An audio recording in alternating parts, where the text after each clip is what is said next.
vidéo, nous allons voir comment trouver une niche, comment trouver le thème qui te correspondra. Une niche, pour la définir rapidement, c'est une partie d'un marché. Par exemple, tu vas pas faire un blog sur l'apprentissage des langues. Non, tu vas faire un blog sur l'apprentissage de l'espagnol. Ça, c'est une niche. Et encore, ce serait plutôt apprendre l'espagnol pour les enfants. Un site pour l'apprentissage de l'espagnol pour les 5-12 ans, par exemple. Ça, c'est une niche. Donc, dans cette vidéo, on va passer en revue 3 critères. Et le premier critère, c'est qu'il faut que tu sois un expert. Un expert, ça ne veut pas dire que tu es prix Nobel, que tu es un doctorant. Cela veut tout simplement dire que tu en connais plus que la grande majorité de la population. Moi, je dirais qu'il faut que tu sois meilleur que 95% de la population. Si tu sais faire des desserts très très bons, mais que tu n'es pas pâtissier, tu peux faire un blog dessus parce que tu peux apprendre à une grande majorité de gens comme moi qui n'avons aucune idée de comment ni même allumer un four. Donc réfléchis-y, ne te laisse pas intimider par le fait que tu n'es pas expert d'un point de vue formel, que tu n'aies pas de diplôme. Ça n'a vraiment aucune importance. Deuxième critère, il faut que tu sois passionné. Moi, par exemple, je suis fan du PSG. Si tu me demandes de faire un blog sur l'OM, ça va pas aller. Parce que je ne suis pas passionné. Même si j'ai des compétences, je ne serai pas passionné. Et même si je crée le blog, je ne pourrais pas tenir des semaines et des mois et encore moins des années à bloguer sur ce thème. Donc voilà, trouve un sujet dont tu es passionné. Pas un sujet simplement où c'est un hobby ou voilà, tu joues au tennis le dimanche matin. Non, vraiment un sujet dont tu es passionné, dont tu pourrais écrire tous les jours, tous les 2-3 jours pendant des années. La profitabilité. Alors ça, dans le monde du blogging, c'est pas la même chose que dans le e-commerce par exemple. La concurrence est très faible. Donc, de manière intuitive, toi, ce qu'il va falloir que tu fasses, c'est de choisir un thème et regarder s'il y a beaucoup de demandes. Réfléchis pas à l'offre, réfléchis plus à la demande. Combien de personnes sont disposées à payer pour trouver une solution que tu pourrais fournir? Par exemple, j'ai fait une recherche la dernière fois sur le Forex. Le Forex, c'est le marché des échanges de devises. Et je me suis dit, un marché comme ça, c'est énorme. C'est-à-dire que des particuliers peuvent gagner de l'argent apparemment facilement. Et je me suis dit, il y a forcément beaucoup de blogs. Eh ben non, j'ai trouvé peut-être un blog qui était moyen. Les autres sites, c'était des sites où ils cherchaient à te vendre des trucs. Si toi, tu as les capacités de faire un bon blog dans un domaine où il y a beaucoup de concurrence, mais où la qualité de ces sites n'est pas très bonne, vas-y, fonce. C'est très important. Il ne faut vraiment pas te laisser intimider. Plus le marché est grand, plus il y aura de la place pour toi, surtout aujourd'hui. Parce que dans 20 ans, ce sera peut-être moins le cas, mais aujourd'hui, il faut vraiment foncer dedans. Je te propose un petit schéma qui va t'aider à illustrer un peu tout ça. Sur ce schéma, tu vois plusieurs choses. Tu vois par exemple qu'il faut une expertise, qu'il faut être passionné et qu'il faut trouver une niche profitable. Et en fait, si tu trouves cette niche-là, tu vas te trouver ici. Et ça, c'est l'idéal. Si tu te trouves ici, au carrefour de ces 3 critères, il faut arrête de regarder cette vidéo et lance-toi tout de suite. Crée ton blog. Mais parfois, tu vas te trouver ici. Tu seras expert et passionné, mais peut-être la niche ne sera pas très profitable. Parfois, ce sera ici. Tu seras expert, ce ne sera pas profitable, mais tu n'es pas encore très passionné. Parfois, ce sera ici. Tu es passionné, le thème est très profitable, mais tu n'es pas un expert. Dans les 3 cas, il ne faut pas abandonner tout de suite. Réfléchis-y. Par exemple, ici, tu es passionné par ce thème, disons le jardinage. Et c'est très profitable selon toi, tu as fait une petite recherche, mais tu n'es pas expert. Sauf que l'expertise, ça s'apprend et tu pourras avancer dans cette direction-là. Tu pourras apprendre et tu peux apprendre même en bloguant, donc commence déjà à bloguer. Si tu es ici, tu es expert et tu es passionné, mais ce n'est pas très profitable, tu peux te rapprocher en trouvant d'autres niches qui ressembleraient à ce que tu vends, au thème que tu veux traiter. Et si tu es ici, tu es expert et profitable, tu peux y réfléchir aussi parce que la passion, quelquefois, ça se développe. Mais dans tous les cas, il faut réfléchir aussi au fait que certaines personnes sont plus disciplinées que d'autres. Moi, par exemple, si je ne suis pas là ou là, je ne pourrais pas. Parce que je suis de nature relativement paresseuse. Et si je ne suis pas passionné, je ne vais pas pouvoir me lancer. Mais il y a des gens qui sont assez disciplinés et qui peuvent se discipliner de manière très forte et qui peuvent se lancer dans un blog même s'ils ne sont pas passionnés. À toi de réfléchir à cela. Mais dans l'idéal quand même, grande priorité, il faudrait que tu cherches quelque chose qui se trouve là. C'est très très très important. Et si tu ne le trouves pas tout de suite, moi j'ai une petite astuce pour toi. Il faudrait que tu ailles dans un kiosque, dans une librairie, et tu regardes un peu les magazines qu'il y a. Regarde les magazines qui te plaisent. Et s'il y a beaucoup de magazines sur un thème, n'hésite pas à peut-être réfléchir au fait que tu peux bloguer sur ce thème. Parce que s'il y a beaucoup de magazines, c'est que des entreprises ont fait des recherches avant et ils se sont dit que cette niche était profitable et qu'il y avait vraiment du potentiel. Je ne vais pas te laisser comme ça, je vais quand même te donner quelques pistes. Ici, tu trouves 4 niches, 4 marchés plutôt, qui marchent très bien, très profitables.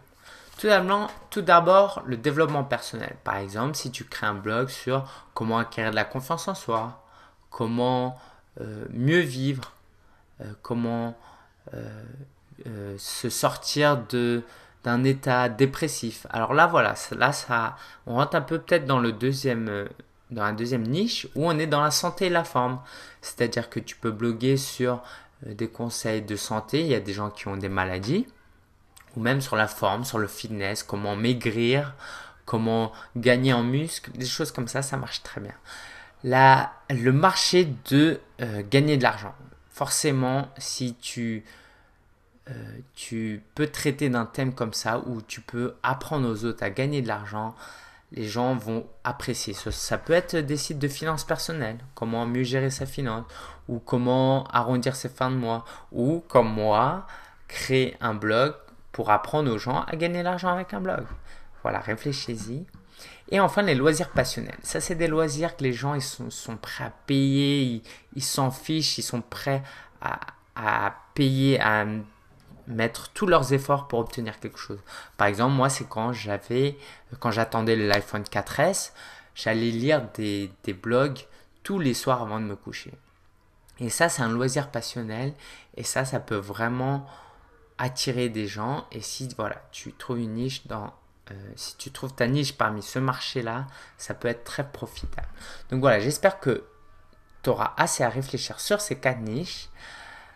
Ces 4 niches t'aideront à trouver ta niche à toi.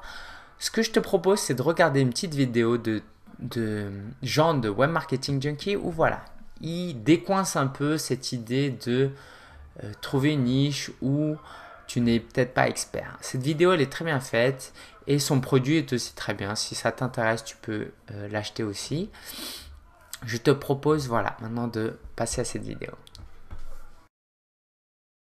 Bienvenue dans mon bureau, je suis à Brașov en Transylvanie et je viens de passer 5 mois en Asie où je repars dans quelques semaines. Ma vie et mon bureau tiennent dans une petite valise et je voyage à plein temps. Et dans les minutes qui suivent, je vais vous montrer comment créer votre activité en voyage ou dans votre salon, en slip, en bermuda ou même en pyjama. Parce que vous avez peut-être une envie secrète d'assassiner votre patron ou tout simplement de claquer la porte de votre boulot comme tout le monde. Parce que l'échange qu'on nous propose est tout sauf équitable, il est injuste. Troquer 5 journées sur 7 tout au long de sa vie active contre des petites vacances et une mini-retraite, personne n'a jamais rêvé de ça. Le problème, c'est qu'on nous dit qu'il n'y a que 2 façons de gagner sa vie. La façon 1, c'est de se faire utiliser par une entreprise pendant 30 ou 40 ans. La façon 2, c'est d'avoir de la chance, beaucoup de chance, et de gagner au loto ou d'être bien né. Pourtant, il existe une autre voie. Vous pensez peut-être qu'il s'agit de lancer une entreprise classique ou de se mettre simplement à son compte, mais pas du tout. Parce que les gens qui se mettent à leur compte travaillent encore plus que les salariés. En fait, plus leur activité est florissante, plus ça marche, plus leur qualité de vie se dégrade, parce qu'ils n'ont plus le temps. Et il existe une autre voie et je vais vous montrer laquelle. Il s'agit de vivre de votre passion sans jamais vendre votre temps. Et vous pouvez le faire, quelle que soit votre passion, et je vais tout vous expliquer. Si vous faites le tour de votre répertoire téléphonique, vous y avez sûrement un conseiller en amour, c'est l'ami que vous appelez après une peine de cœur. Vous y avez aussi un conseiller en informatique, c'est l'ami que vous appelez quand votre ordinateur refuse de démarrer. Vous y avez un conseiller en orthographe, celui à qui vous demandez de relire vos lettres de motivation ou vos courriers importants. Vous y avez aussi un conseiller en plomberie, en couture, en cuisine. Et vous aussi, pour vos proches, vous êtes un conseiller. Ils vous appellent quand ils ont besoin d'aide sur un sujet précis. C'est peut-être le bricolage, c'est peut-être le graphisme, c'est peut-être la musique. Pourtant, vous n'êtes pas forcément un expert ni un professionnel dans ce domaine-là. Mais c'est justement pour ça que vos amis vous appellent. Parce qu'ils se sentent plus à l'aise avec vous qu'avec un expert et que vous expliquez les choses plus simplement qu'un expert. Et cette chose-là pour laquelle vos amis vous appellent, vous pouvez en vivre. Et je vais vous montrer comment. Même si votre domaine c'est le ménage ou le tricot ou l'élevage de fourmis, je vais vous montrer comment en vivre en aidant les gens à résoudre leurs problèmes. Un exemple, Laurie Marrero, son truc à elle, c'était le rangement. Ses amis l'appelaient pour qu'elle les aide à ranger ses placards. Aujourd'hui, elle gagne sa vie en aidant les gens à organiser leur maison. Marcy Shimoff, son truc à elle, c'était le sourire. Elle souriait tout le temps. Ses amis l'appelaient quand ils avaient un petit moment de déprime pour qu'elle les aide à se sentir un peu mieux. Et aujourd'hui, elle gagne sa vie en aidant les gens à être plus heureux. Léo Babota, son truc, c'était le minimalisme. Les lecteurs de son blog venaient le voir pour avoir des conseils pour simplifier leur vie. Et aujourd'hui, il gagne sa vie en aidant les gens à vivre sans s'encombrer. Il y en a des centaines comme eux, qui vivent de leur truc à eux. Et vous aussi, vous pouvez en vivre, même si votre truc à vous est très très simple. Vous n'avez pas besoin d'être un expert, vous n'avez pas besoin de diplôme, et d'ailleurs, c'est même votre force.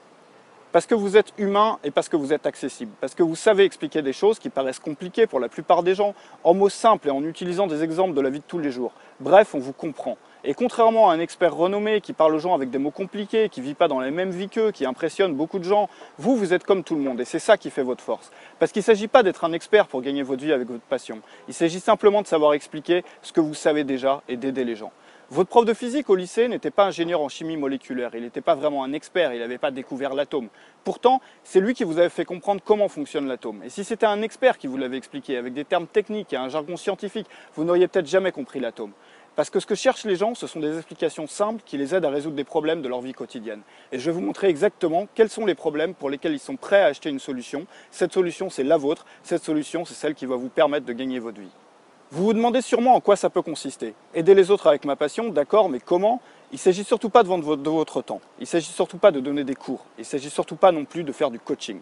Parce que si vous faites ça, vous vendez encore votre temps. Et c'est l'erreur que font 90% des gens qui se lancent. Et c'est précisément la raison pour laquelle ils ne peuvent pas vivre la vie de leurs rêves. Parce que si vous vendez votre temps, plus vous avez de clients, plus vous perdez en qualité de vie. Et moins vous avez de temps pour vous. Et votre objectif, c'est justement d'avoir du temps pour vous. Et surtout pas de travailler encore plus que dans un emploi salarié, comme la plupart des travailleurs indépendants. Les gens vendent leur temps parce qu'ils pensent que c'est la seule valeur dont ils disposent, qu'ils peuvent échanger contre un petit chèque. Un prof d'espagnol qui donne des cours particuliers vend son temps. Il ne peut pas avoir plus de 20 ou 30 clients par semaine s'il veut encore avoir le temps de dormir. Par contre, s'il rédige un petit guide ou s'il filme une petite vidéo pour apprendre aux gens l'espagnol et qu'il la vend sur Internet, il aura travaillé exactement autant qu'il ait un client, 500 clients ou 5000 clients. Il n'aura pas travaillé une minute de plus. Et l'idée, c'est précisément de travailler une fois pour toutes, comme ce prof d'espagnol. Parce que vous ne perdez plus jamais en qualité de vie quand vos revenus augmentent. Plus jamais. Et c'est ça la clé, la seule clé, celle qui vous permet d'être enfin libre de vos journées tout en gagnant votre vie. Parce que vous ne vendez plus votre temps. Parce que vos revenus sont complètement dissociés du temps que vous passez à travailler. Vous avez retiré la barrière qui empêche la plupart des gens de s'accomplir et vous devez peut-être vous demander comment faire, par où commencer, qu'est-ce qu'il faut faire exactement. Vous êtes un peu perdu et c'est normal. Je vis de mes passions depuis 2003. J'ai aidé des centaines de gens comme vous à faire la même chose. J'ai développé des techniques simples que j'ai perfectionnées au fil des ans et qui ont permis à des centaines de personnes de devenir libres de leur temps. Et ces méthodes, je vais vous les livrer. Chaque semaine, vous allez recevoir une vidéo d'1 heure qui vous donne des méthodes, des modes d'emploi, étape par étape, pour lancer votre activité autour de votre passion. Et chaque semaine, je vous guide pas à pas avec une vidéo. Vous allez télécharger la toute première tout de suite, puis vous allez en recevoir une nouvelle tous les 7 jours. Et il va suffire de suivre des étapes simples chaque semaine pour lancer votre activité dès maintenant dans votre salon. Et vous pouvez commencer dès cet après-midi, vous n'avez besoin de quelques heures par semaine. Et juste en dessous de cette vidéo, vous allez découvrir tout ce que vous allez apprendre et je vous retrouve tout de suite de l'autre côté.